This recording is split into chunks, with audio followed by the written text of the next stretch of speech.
আনাপান স্মৃতি বা শ্বাস-প্রশ্বাসের স্মৃতির ধ্যান কেবল একটি কৌশল নয়, এটি নির্বাণ লাভের একটি সম্পূর্ণ পথ। মহান সাধক ভিক্ষু বুদ্ধদাসের মতে ধ্যানের প্রস্তুতি মানে কেবল কিছু আচার পালন করা নয়, বরং প্রয়োজন প্রজ্ঞা ও অন্তর্দৃষ্টি। অনেকে মনে করেন ধ্যান শুরু করলেই শান্তি মিলবে, কিন্তু প্রস্তুতির ভিত্তি দুর্বল হলে মাঝপথেই একাগ্রতা হারিয়ে যায়। আজকের ভিডিওতে আমরা শিখব কিভাবে প্রজ্ঞার সাথে নিজেকে এই মহান সাধনার জন্য তৈরি করতে হয়। ধ্যানের পথে প্রথম বাধা হল ভুল দৃষ্টিভঙ্গি। অনেক সময় আমরা অলৌকিক শক্তির আশায় বা কেবল অভ্যাসবশত ধ্যান করি, যা মূলত এক ধরনের অন্ধবিশ্বাস।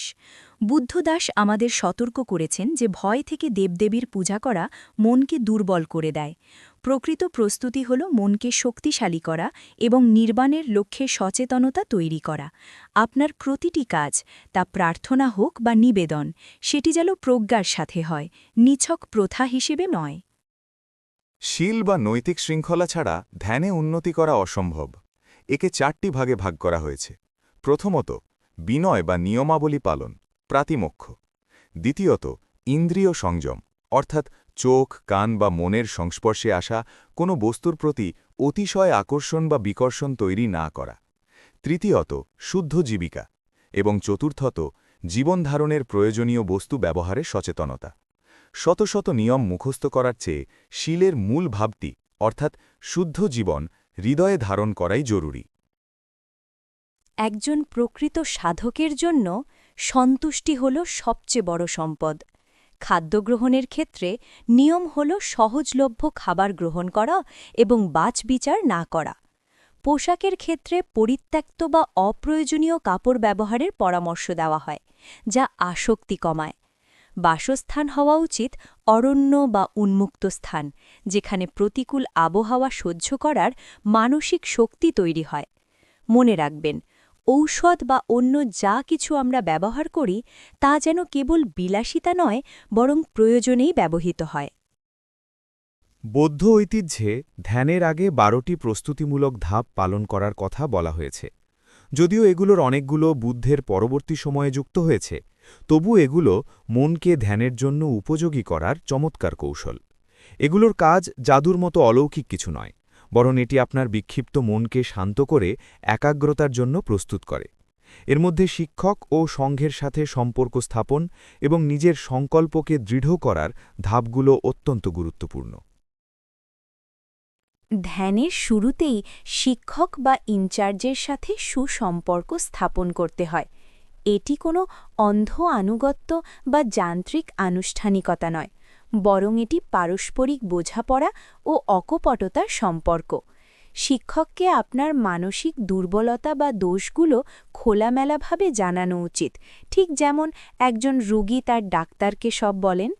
এই বন্ধন যদি পিতাপুত্রের ন্যায় স্নেহপূর্ণ হয়, তবেই ধ্যানের নির্দেশনাগুলো আপনার হৃদয়ে গভীর প্রভাব ফেলবে। বুদ্ধ ধর্ম ও সংঘের প্রতি শ্রদ্ধা নিবেদনের সময় কেবল মোমবাতি বা ধূপ জ্বালানোই যথেষ্ট নয়। যদি মনের ভেতর জ্ঞানের আলো না থাকে, তবে বাইরের এই আড়ম্বর মূল্যহীন। অর্থ না বুঝে তোতা পাখির মতো মন্ত্র আবৃত্তি করাকে বুদ্ধদাস কুসংস্কার হিসেবে দেখেছেন। প্রকৃত নিবেদন বা আত্মসমর্পণ হল অহংবোধ ত্যাগ করে সত্যের প্রতি নিজেকে সঁপে দেওয়া। আপনার মনকেই মোমবাতি হিসেবে জ্বালান, যা দিনরাত আপনার পথ আলোকিত করবে। যদি আপনার মনে কোনো অপরাধবোধ বা অনুশোচনা থাকে, তবে মন স্থির হবে না। তাই ধ্যানের আগে নিজের ভুলগুলো স্বীকার করে নিয়ে মন পরিষ্কার করা প্রয়োজন। এটি কোনো আনুষ্ঠানিক পাপ স্বীকারময়, বরং নিজের দোষকে দোষ হিসেবে দেখা এবং ভবিষ্যতে তা না করার দৃঢ় সংকল্প। যদি আপনার কোনো ত্রুটি না থাকে, তবে এই আনুষ্ঠানিকতার প্রয়োজন নেই। মানসিক স্বচ্ছতাই আপনাকে ধ্যানের গভীর প্রশান্তি এনে দেবে। অনেকে ধ্যান করেন অলৌকিক ক্ষমতা বা অলৌকিক দৃশ্য দেখার আশায়। বুদ্ধদাসের মতে এগুলো হল তুষ বা অসার অংশ, আর শ্বাস বা প্রকৃত নির্যাস হল দুঃখমুক্তি ও নির্বাণ। ধ্যানের বিষয়বস্তুকে কোনো দেবতা মনে করে আবাহন করা ভুল। আবাহন মানে হল নিজের ভেতরের ইচ্ছাশক্তি ও বিচারবুদ্ধিকে জাগিয়ে তোলা। আপনার লক্ষ্য যেন কেবল নিজেকে বড় দেখানো বা বিশেষ কোনো শক্তি অর্জন না হয়। ভয় থেকে মুক্ত হতে এবং ধ্যানের পরিবেশ নিরাপদ করতে মৈত্রী ভাবনা অত্যন্ত কার্যকরী। এটি ভূতপ্রেত বা দেবতাকে খুশি করার কোনো মন্ত্র নয়, বরং নিজের মন থেকে হিংসা ও শত্রুতা দূর করার প্রক্রিয়া। যখন আপনি শত্রুর প্রতিও বিদ্বেষহীন হতে পারবেন, তখনই আপনি প্রকৃত নিরাপত্তা লাভ করবেন। জগতের সব প্রাণীকে আপনার সাধনার সহযোগী মনে করুন। এতে মনের ভয় কেটে দিয়ে একাগ্রতা বাড়বে। ধ্যানের পথে অটল থাকার জন্য সংকল্প বা ইচ্ছাশক্তি আবশ্যক। বিশ্বাস রাখুন যে এই পথটি মুক্তির একমাত্র পথ। নিজেকে স্মরণ করিয়ে দিন যে সময় সংক্ষিপ্ত, যে কোনো সময়ে মৃত্যু আসতে পারে, তাই অলসতা ত্যাগ করে সাধনা করতে হবে। মনে রাখবেন, বুদ্ধ বা অন্য কেউ আপনার হয়ে সাধনা করে দেবেন না। আপনাকে নিজের পথ নিজেকেই চলতে হবে। এই আত্মনির্ভরশীলতাই একজন সাধকের প্রকৃত পরিচয়। বুদ্ধকে সম্মান জানানোর দুটি উপায় আছে: উপহার বা আমিষ পূজা এবং অনুশীলনের মাধ্যমে প্রতিপত্তি পূজা। বুদ্ধ স্বয়ং বলেছেন যে তার শিক্ষা অনুযায়ী জীবনযাপন এবং ধ্যানের মাধ্যমে নিজেকে রূপান্তর করাই হল তাকে জানানোর শ্রেষ্ঠ সম্মান। তাই প্রতিদিনের ধ্যান শেষে নিজেকে প্রশ্ন করুন, আপনার আচরণে পরিবর্তন আসছে কিনা। অনুশীলনের মাধ্যমে দেওয়া এই শ্রদ্ধাঞ্জলি আপনাকে নির্বাণের পথে এগিয়ে নেবে।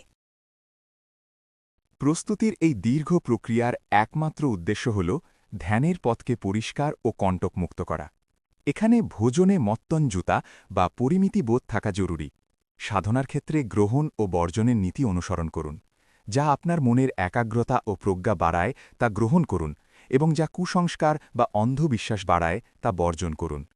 কুসংস্কার মুক্ত ও যৌক্তিক সাধনাই আপনাকে সমাধির উচ্চ স্তরে নিয়ে যেতে পারে।